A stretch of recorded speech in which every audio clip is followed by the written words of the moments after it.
A sea-salty breeze caressed Teresa Reynolds' face as she stepped out onto the small balcony that would be hers for the weekend.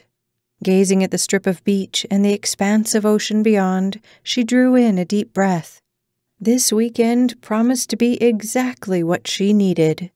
Leaning on the wooden railing, she surveyed the busy lane that ran along this stretch of the ocean and served as the main thoroughfare of the town. The inn sat on the corner, its front door facing the intersection of this street and a cute little residential side street. It had been a pure godsend that she had called the inn at Crescent Cove only minutes after a last-minute cancellation had freed up their best room, second-floor corner with a balcony directly over the front porch. Apparently, this weekend happened to be one of the busiest of the year for this small coastal town, with some sort of beach festival going on. No wonder there was so much activity down below. As happy families noisily hurried toward the sand, with beach toys inflated to twice the size of the children carrying them, a wave of melancholy swept through Teresa. What had she been thinking, coming to a place that was an ideal family destination? Maybe this hadn't been such a good idea after all.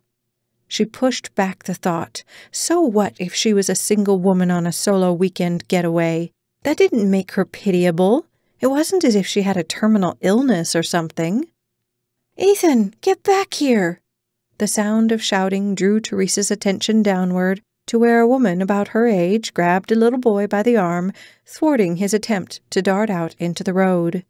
Teresa smiled to herself. At least being there on her own, she'd be able to just relax and enjoy the sun this weekend.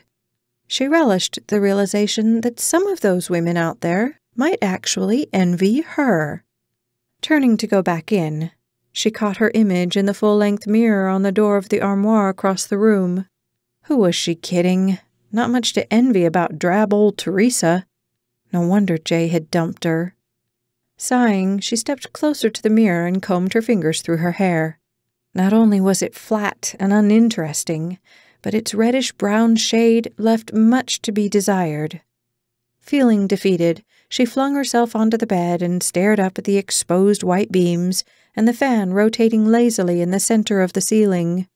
Did she even have the nerve to show her plain Jane face outside? She groaned. Maybe she should just spend her day enjoying the room, put a chair out on the balcony and read her novel, or get ahead on her Bible reading.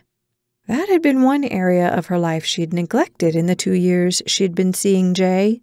He called himself a Christian, but more often than not, he'd found reasons to skip going to church.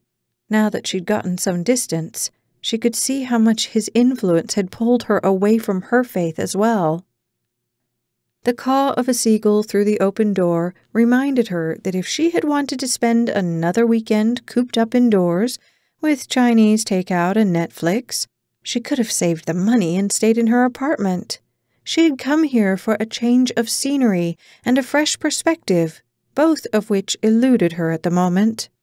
It would do her no good to stay inside feeling sorry for herself.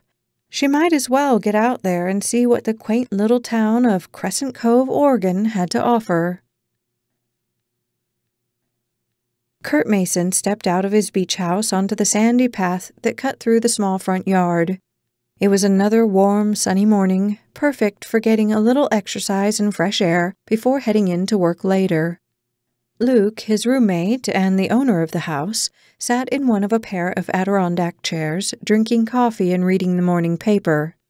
Kurt had been there long enough to know, now that the tourist season had arrived, that Luke would clock over half of his work week hours between Friday afternoon and Sunday night. It was good to see him taking a little time to relax before the frenzy kicked in. Luke tipped him a friendly glance. "Morning." "Morning." Pausing next to Luke's chair, Kurt looked down their road to where it intersected the main street of town. Things always picked up on the weekends, but this was the busiest he had seen it in the 3 weeks since he'd moved there. "Whoa, looks like we skipped the Friday morning calm and went straight to the weekend storm. You think things are hopping now? Just wait till this afternoon. Gotta love the kite festival." Luke swirled his coffee. "We're totally booked this weekend." That's great news for Lil, not to mention the town, but Kurt's main concern was Lily.